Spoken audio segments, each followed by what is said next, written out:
Welcome back, folks. My name's Shane. In today's review, we're checking out two packs of wireless transmitters and receivers from Saramonic called the Blink500 Pro. I'm also checking out this, which is their handheld microphone clip. I'm currently using a wireless solution to shoot this particular part of the video. We're going to do an unboxing. We're going to come back out into this bull ant infested park. I'll show you, it's pretty bad right now. And we're going to do some distance tests as well as some comparisons coming up against the Rode Wireless Go. Let's get into it.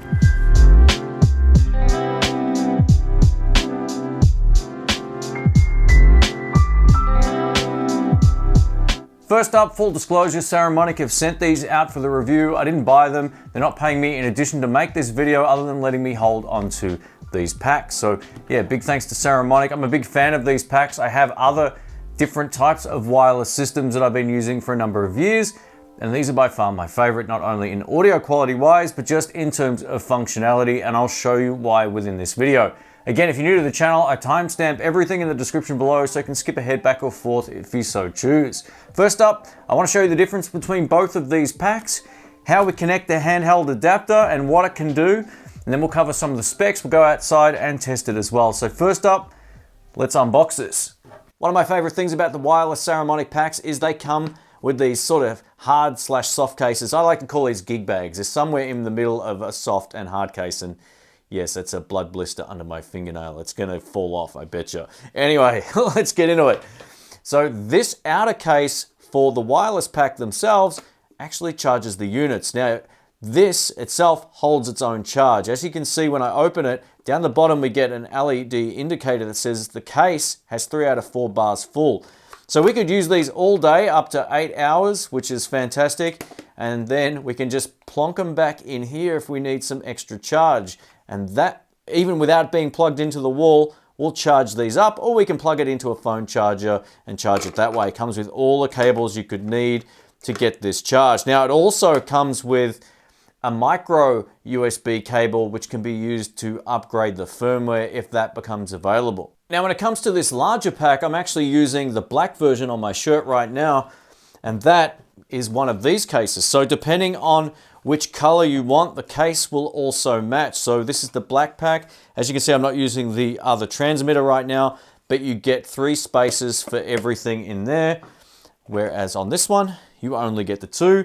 And this is exactly the same as the black one that I just showed you. So it'll be exactly the same design. Included, we get a really good quality lavalier microphone, and it also comes with a pop filter. Another one of the standout features when it comes to the Blink500 Pro is just how light these are. These are so light, and they're far more comfortable on a shirt, in my opinion, than the Rode Wireless Go, which I also own. I think the Rode Wireless Go is a fantastic solution, but these don't pull your shirt down as much, probably because they're in that sort of oblong or rectangular type shape. What I love about this pack, and you can probably still see it on my shirt, is the fact we get a dead cat wind filter for it as well. So we don't have to use the lavalier microphone if we don't want. We can use the built-in omnidirectional microphone on the front. I think it sounds fantastic. I actually prefer it over that of the lavalier microphone sound.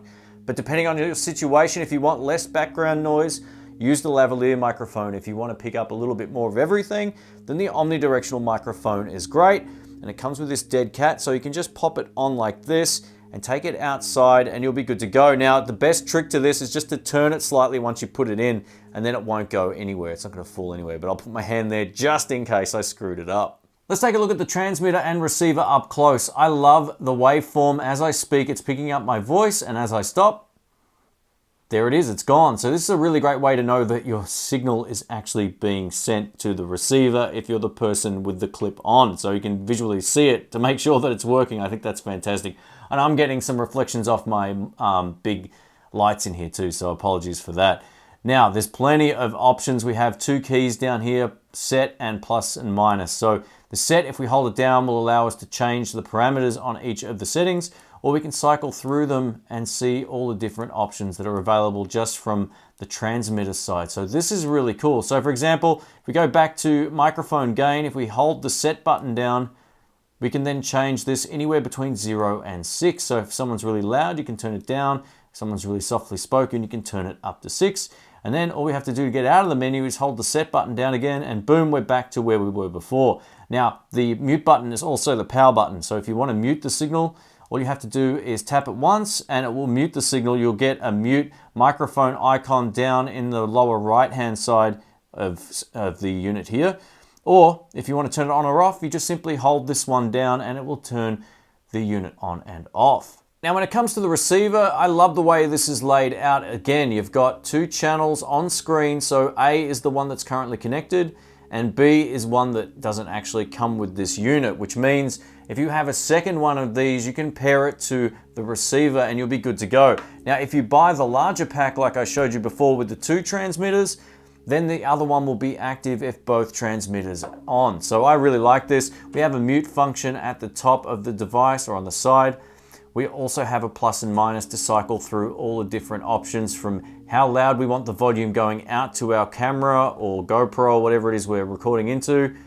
And we have the output mode menu here, so we can backlight mode on or off, mute key enable, and we can change the languages and all that sort of stuff, or restore it to default. So there's plenty to like about this. This is really, really light. I love the fact the battery life is as good as it is. Taking a look at the front here, as you can see, we get the headphone jack out for live monitoring, as well as the line out going from this 3.5mm jack into whatever camera we hook it up to. Another standout feature of these particular packs is we get a line out which will go to the camera. We also get a headphone out for direct monitoring. So if you're someone who's behind the camera and wants to hear everything that's going on in real time, you can use that headphone out. So this is perfect if your camera doesn't have a headphone out socket. You'll have one built into this particular unit, which I think is fantastic. So the receiver is very, very functional. Up next, we're going to do a distance test. So I've got the single pack hooked up, as you can see on my shirt here. It's going into my Panasonic G85. Now this preamps might sound a little bit different to the Panasonic GH5S that you heard at my house, but just as a point of comparison, let's see how we go. I'm running the 25mm f1.7 lens.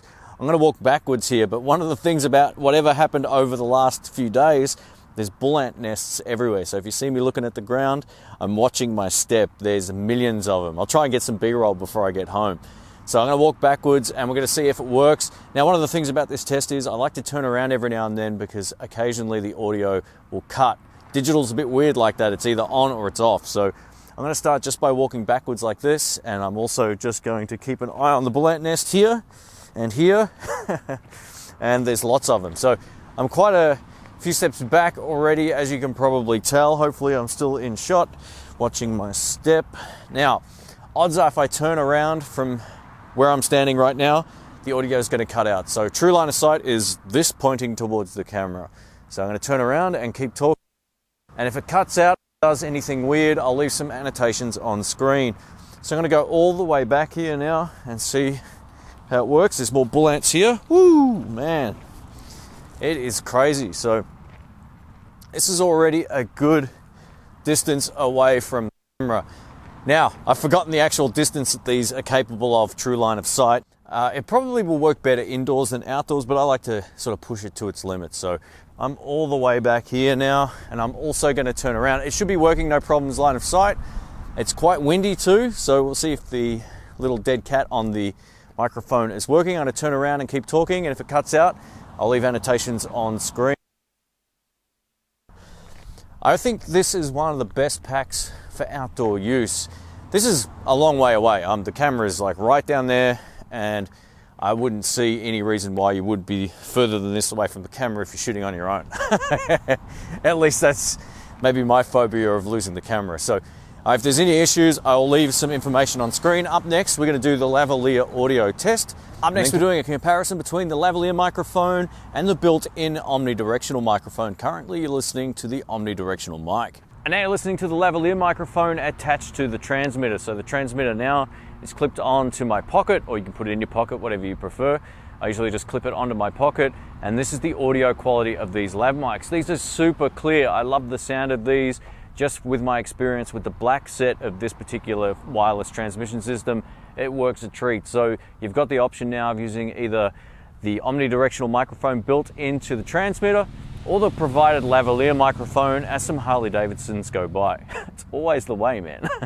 Up next, we're doing an audio comparison between the Saramonic Blink500 Pro and the Rode Wireless Go. You're currently listening to the Saramonic let's switch it now over to the Rode Wireless Go. And now over to the Rode Wireless Go, and for this particular test, I've got the microphone clipped in exactly the same spot as I had the Saramonic clipped in before. I'm also using the provided dead cat that Rode provide, which is really cool as well, especially if you're shooting outdoors. Can you hear a difference? Let's go back to the Saramonic.